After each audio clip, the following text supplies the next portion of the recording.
Salut les guerriers, dans cette vidéo je souhaite te parler d'une phrase vraiment qui va permettre de mieux percuter ta vie, car clairement, pour vraiment dire que tes pensées sont une prémisse de tes actions et sont surtout les lunettes de ta vision de ta vie. Et bien souvent, on peut avoir ce gros problème d'avoir une ribambelle de pensées négatives qui nous amène justement à avoir des actions restreintes dans notre vie. Reste vraiment attentif jusqu'à la fin de cette vidéo. Je vais t'apporter une vision de, euh, de tout cela qui va vraiment te permettre justement d'avoir une plus grande responsabilité. Et je vais aller même plus loin en fait. Je ne sais pas si ça t'est déjà arrivé d'écouter ce genre de contenu très motivant ou même des petits contenus qui te donnent de la patate. Et bah, sur le moment, c'est cool, tu as l'impression d'être puissant, d'avoir vraiment une fournée d'énergie qui te permet justement de tout casser. Et puis après, tu dors. Le lendemain, bah, tu as tout oublié, cette énergie qui t'a été donnée. Et puis après, bah, vient le, les pensées quotidiennes assez négatives qui t'amènent justement à ne pas faire les choses comme tu voudrais, que ce soit au niveau de la procrastination, que ce soit aussi au niveau de l'estime. On peut avoir cette tendance justement à se dire les mauvais mots à nous-mêmes. Et en fait, ça rejoint deux points que je vais t'expliquer tout au long de ce podcast. Et le dernier point est vraiment pour moi très important à te mettre en tête. Cela te permettra justement d'avoir une plus grande responsabilité, une plus grosse maîtrise aussi de tout le brouhaha que tu peux avoir et qui est souvent aussi alimenté par les médias, par aussi notre famille qui n'a pas forcément le même mindset que nous, la même volonté que nous. Et puis après nous-mêmes, clairement aussi, tu vois, mettre aussi la responsabilité, ou plutôt mettre tout le mal sur les autres, et en oubliant qu'on est aussi nous-mêmes responsables aussi des pensées qu'on peut avoir. C'est vraiment une chose qu'il faut vraiment mettre en tête, que aussi on est parfois notre propre bourreau. Et en fait, ce podcast, cette idée de podcast vient en fait d'une discussion que je peux avoir avec des élèves durant un camp d'entraînement de boxe. En fait, j'invite, plutôt je promouvois des camps d'entraînement au Brésil depuis un certain moment, bientôt plus d'un an.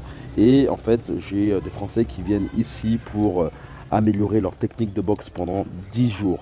Et c'est vraiment un truc incroyable pour moi, que ce soit au niveau du partage de nos vies à chacun. Il y a des entrepreneurs, des salariés, des étudiants qui viennent ici, et c'est toujours intéressant justement de partager nos vies entre nous tous. Et surtout, bah, moi c'est un plaisir pour moi de, euh, de donner des techniques de boxe, aussi des techniques aussi mentales de boxeur. Et ça rejoint en fait un truc, une discussion qu'on a pu avoir, c'est le fait de se dire que quand on fait un combat de boxe, bien souvent, on a l'impression de croire que c'est une confrontation entre une et une autre personne, mais on oublie que bien souvent, c'est un combat qui se fait à quatre. C'est un combat qui se fait entre toi et un boxeur, mais c'est surtout un combat qui se fait entre toi et toi. Et une chose que je disais à mes élèves par rapport justement au combat, c'est qu'on a tendance à croire que tout se passe au niveau du physique, au niveau des esquives, comment tu vas frapper lourdement, comment tu vas éviter les coups. Mais la chose qu'il faut vraiment te dire, c'est que lorsque par exemple tu fais face à un adversaire qui est tout aussi puissant que toi, tout aussi actif que toi, c'est que le combat peut aussi se jouer au niveau du mental. Qu'est-ce que tu vas penser lorsque tu vas encaisser un coup? Euh, Comment tu vas réagir par la suite? Parce que clairement, le fait de prendre un coup lourd et te dire, ah, mon adversaire est trop puissant, putain, j'arrive pas à le stopper. Et tout ça va amener aussi à des émotions particulières et surtout à une vision du jeu. Tout cela va t'amener aussi à une vision particulière. Il y a une chose que je dis souvent, c'est que on peut aussi perdre son combat en se voyant perdre. Et je pense que c'est quelque chose qui est assez similaire à la vie. C'est-à-dire que les projections que tu te mets dans le futur peuvent t'amener justement à avoir des actions particulières. C'est-à-dire que j'aime bien mettre ce porte-à-faux avec la drague, parce que bien souvent en fait tu peux penser qu'une femme peut être désintéressée de toi, avoir justement cette vision qu'au bout du compte, non, bah, c'est pas faisable. Et bah, justement, tu ne fais pas l'action qui t'amènerait peut-être à avoir une discussion avec elle, avoir peut-être son numéro et un peu plus. C'est-à-dire que beaucoup de femmes sont plus ou moins timides, ne montrent pas forcément qu'elles sont attirées par toi ou pas. Et ça m'est arrivé à maintes reprises d'avoir des grosses surprises juste en allant vers cette personne, cette femme, et de voir au bout du compte que, ah, en fait, elle était plus intéressée que je le pensais. Et c'est pareil pour ta vie, pour un projet, pour autre.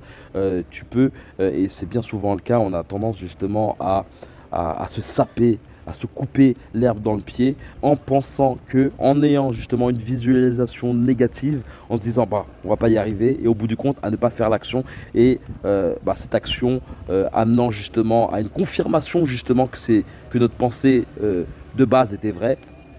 C'est pour ça que je dis, c'est vraiment une chose qu'il faut vraiment annoter, essayer de mettre dans un cahier, et j'en parlais justement à mes élèves, c'est cette chronologie de tes lunettes. Il y a vraiment un exercice qui est vraiment intéressant que tu devrais essayer et que j'en parlais justement à mes élèves, c'est de vraiment mettre sur papier tes pensées les écrire pour avoir justement un point de vue plus extérieur à tout ce qui se passe dans ta tête. J'aime bien parler de frontière entre la Corée du Nord et la Corée du Sud, c'est-à-dire que c'est cette zone neutre où il n'y a pas d'embrouille, où justement tu peux regarder le problème sans le juger, car bien souvent lorsque tu t'interroges dans ta propre tête, en fait, eh ben, ça mène beaucoup à de brouillons, beaucoup aussi à des émotions, parce que clairement tes pensées amènent justement à tes émotions, et l'exercice serait simple en fait, c'est de vraiment de noter toutes tes pensées, ensuite d'analyser justement les émotions qui en découlent, et le but après serait justement de voir les actions qui prédominent par la suite. Euh, et c'est ce trio, en somme, amène à un résultat qui est justement les lunettes de ta vie. Et je vais te dire un truc qui va te choquer, c'est que ce que tu vas marquer dans cette feuille, la façon que tu penses, c'est-à-dire les pensées, les émotions, les actions et le résultat qui en découle, qui est globalement les lunettes, la confirmation de ta pensée de base, et ben tu peux la changer.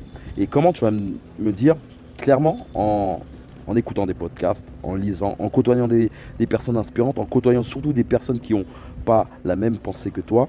Et il y a un exercice que j'utilise parfois, c'est de me demander comment penserait un tel. C'est vraiment une chose qui peut t'aider justement à switcher au niveau de ta pensée. Par exemple, si tu as un mentor, une personne que tu respectes, un podcast que tu as déjà entendu, moi ou un autre, ou même un livre autobiographique, c'est vraiment inspirant de lire des livres autobiographiques sur des choses, sur des personnes qui pourraient justement t'inspirer à aller de l'avant. Ça peut t'amener justement à pouvoir avoir cette capacité à switcher ta pensée et à te dire, ah putain, ce que je pense actuellement, c'est une chose qui va pas m'amener vers le chemin dont je souhaiterais, et je sais que telle ou telle personne ne penserait pas comme ça. Donc, tu vois, c'est vraiment le bon moyen justement de créer un nouveau monde, une nouvelle façon de penser, de nouvelles lunettes. Je terminerai avec deux phrases qui sont pour moi impactantes, qui ont certainement un peu changé ma façon de me parler à moi-même.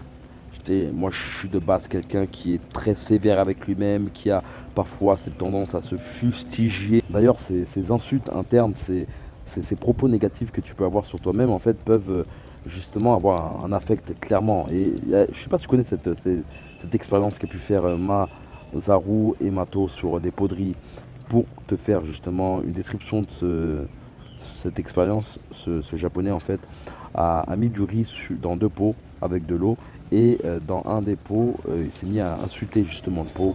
L'autre L'autre pot a reçu plutôt des mots doux, des mots de félicitations, de remerciements. Et en fait, il s'est aperçu que les deux pots ne réagissaient pas de la même façon. L'un avait justement du riz qui germait et l'autre aucunement.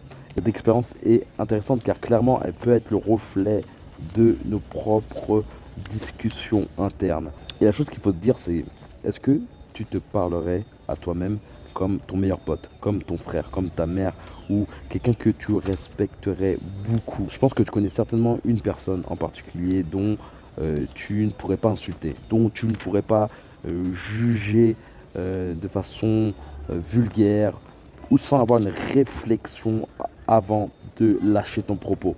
Imagine que tout ce qui se, imagine que tout ce qui se trame dans ta tête est comme un jardin, comme un champ, et que toutes les pensées négatives sont de mauvaises graines. Donc vois-toi comme un jardinier, un agriculteur pointilleux sur les graines qui plantent, car clairement ces plantes germeront par la suite. Et si justement tu n'as pas une responsabilité, un contrôle justement de ton champ, tu risques d'avoir un bon nombre de mauvaises herbes et avoir surtout une mauvaise récolte. Le dernier point que je souhaiterais te mettre en avant, c'est au niveau de tes projets. C'est-à-dire que ça c'est vraiment comme je dis, une pensée pour moi-même.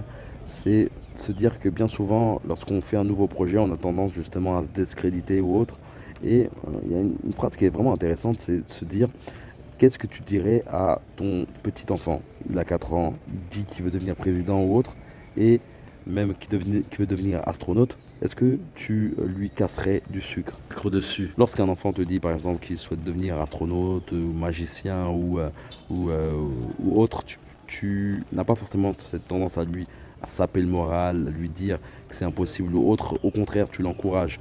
Et je vais pas partir dans un truc où on peut devenir tout ce qu'on souhaite, mais c'est un point lorsque tu as un projet qui te porte à cœur, c'est d'avoir cette responsabilité sur les pensées que tu peux avoir. C'est-à-dire que on peut avoir cette volonté, cette motivation justement à effectuer tel ou tel projet, mais avoir ce manque de responsabilité sur les pensées qu'on peut avoir. Et c'est comme de la pourriture. On peut parfois avoir ce soupçon de pensée négative qui nous amène justement à avoir un down, nous amener à procrastiner, nous amener à bon nombre de choses qui ne sont pas forcément positifs vers l'élan de ce projet. Je vais te laisser avec ces deux phrases. Je vais te dire que dans la description, dans ma bio, dans le premier lien, il suffit simplement de cliquer. Tu peux télécharger un livre qui s'appelle Développe ton mental de guerrier.